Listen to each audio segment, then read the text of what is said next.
Sir నా పేరు రోజా అండి. నేను గుంటూరు నుంచి రావడం జరిగింది. ఏపీపీఎస్సీకి గ్రూప్ 1కి గ్రూప్ 2 పరీక్షలకి ప్రిపేర్ అవుతున్నటువంటి నిరుద్యోగుల తరపున మేము జగన్మోహన్ రెడ్డి గారికి రిప్రజెంటేషన్ ఇవ్వడానికి వచ్చామండి. మా సమస్యలన్నీ వారికి చెప్పడం జరిగింది. రేపు మార్చిలో జరిగే అసెంబ్లీ సెషన్స్లో మా నిరుద్యోగుల తరపున పోరాడి నోటిఫికేషన్ త్వరగా వచ్చేటట్లుగా ప్రభుత్వం మీద ఫోర్స్ తీసుకురండి అని చెప్పి మా తరపున కోరటం జరిగింది. ఇక్కడ మేము ప్రధానంగా ఏ విషయాలు చర్చించామంటే, ఇప్పుడు మనకి రాష్ట్ర విభజన జరిగినప్పుడు అన్నదమ్ముల్లాగా విడిపోదాం అని చెప్పి అనుకున్న మేము తెలంగాణ పబ్లిక్ సర్వీస్ కమిషన్ విభజనలో వాళ్ళకి రాకపోయినా కానీ వాళ్ళు తెలంగాణ పబ్లిక్ సర్వీస్ కమిషన్ ఏర్పరచుకున్నారు. సిలబస్ మీద హరిగోపాల్ కమిటీ వేశారు. వాళ్ళకి కమిటీ రిపోర్ట్ కూడా ఇచ్చింది. రేపు ఎల్లుండో నోటిఫికేషన్ ఇస్తామన్నట్టుగా వాళ్ళ వడివడిగా అడుగులు పడుతున్నాయి వాళ్ళకి నోటిఫికేషన్స్ వైపు. కానీ విభజన చట్టంలో భాగంగా ఏపీపీఎస్సీని మనకు కేటాయించినప్పటికీ దాని అడుగులు మాత్రం నత్తనకన్నా ఘోరంగా నడుస్తున్నాయి. కాబట్టి మేము నిరుద్యోగులను చాలా లాస్ అవుతున్నాం. ఇప్పటికే 58 సంవత్సరాలని ఉద్యోగుల సర్వీస్ని 60 సంవత్సరాలు చేయటం వల్లే మేము నిరుద్యోగులకి ఇది కోలుకోలేని దెబ్బని చెప్పి భావిస్తున్నాం. కాబట్టి ఉన్న పోస్టుల వరకు మనకు రాష్ట్ర విభజన సందర్భంగా ఎన్ని పోస్టులు అయితే కేటాయించారో ఆ పోస్టుల వరకైనా కానీ ఏదో అరకొర నోటిఫికేషన్స్ కాకుండా ఉద్యోగ మేళాలాగా కండక్ట్ చేయాల్సిందిగా కోరుతున్నాము. చంద్రబాబు నాయుడు గారు ఎన్నికల వాగ్దానంలో చెప్పినట్టు ఇయర్లీ క్యాలెండర్ అమలు చేస్తామని చెప్పారన్నారు. గత ముఖ్యమంత్రి కిరణ్ కుమార్ రెడ్డి గారు కూడా ఇయర్లీ క్యాలెండర్ తెస్తామని జీవోస్ కూడా పాస్ చేశారు. కాబట్టి ఇయర్లీ క్యాలెండర్ తీసుకొచ్చి ఇయర్లీ నోటిఫికేషన్స్ పాస్ చేస్తే నిరుద్యోగులందరికీ న్యాయం జరిగిద్దని చెప్పని కోరుకుంటున్నాము. జగన్ గారు బాగా పాజిటివ్గా స్పందించారు. వీళ్ళనంత న్యాయం చేస్తాము, రేపు అసెంబ్లీ సెషన్స్లో రైజ్ చేసి అని చెప్పడం జరిగింది. థ్యాంక్స్ చెప్పుకుంటున్నామండి జగన్ గారు. నా పేరు వాసు అండి, ప్రకాశం జిల్లా నుంచి వచ్చాను. మాకు 2-3 years నుంచి ఉద్యోగాలు లేని కారణంగా మేము ఇక్కడ హైదరాబాద్లో చదివి మాకు మా డబ్బులు కూడా లేవు. బాబు వస్తే జాబ్ వచ్చింది అన్నారు, ఉన్న జాబులు కూడా తీసేస్తామంటున్నారు. నిరుద్యోగ భృతి ఇస్తామన్నారు, అది ఇంతవరకు ఏమీ లేదు. నిరుద్యోగ భృతి కూడా ఇంతవరకు రేపు అసెంబ్లీలో మాట్లాడిన జగన్ గారిని అడిగాము.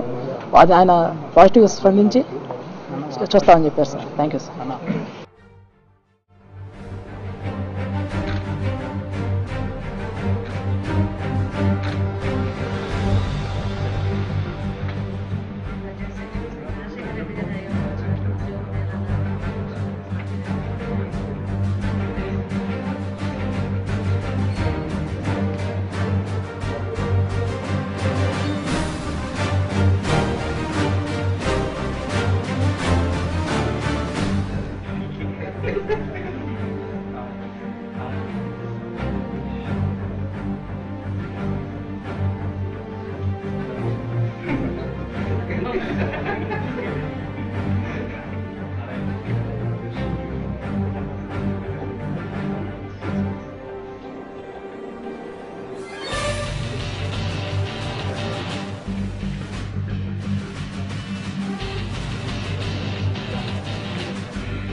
నా పేరు మునికుమార్ అండి, చిత్తూరు డిస్ట్రిక్ట్ కాళాస్ నుంచి వచ్చాను.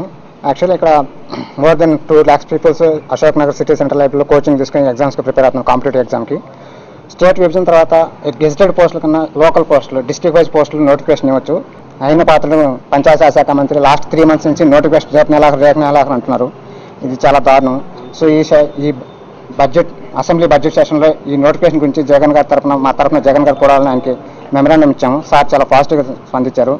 గవర్నమెంట్ ఇలా ఇంకొక మంత్రి స్థాయిలో ఉన్న వ్యక్తి ఇలా ఇవ్వడం వల్ల నిరుద్యోగులంతా చాలా ఆతృతగా ఎదురు చూస్తున్నారు. నోటిఫికేషన్ వస్తుందేమో అని డబ్బులు ఖర్చు పెట్టుకుని కోచింగ్ తీసుకుంటున్నారు.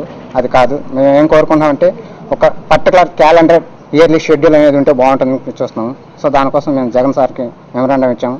పాజిటివ్గా స్పందించారు. మా తరఫున అసెంబ్లీలో పోరాడతానని మాటిచ్చారు. గోదావరి జిల్లా నుంచి వచ్చాను సార్.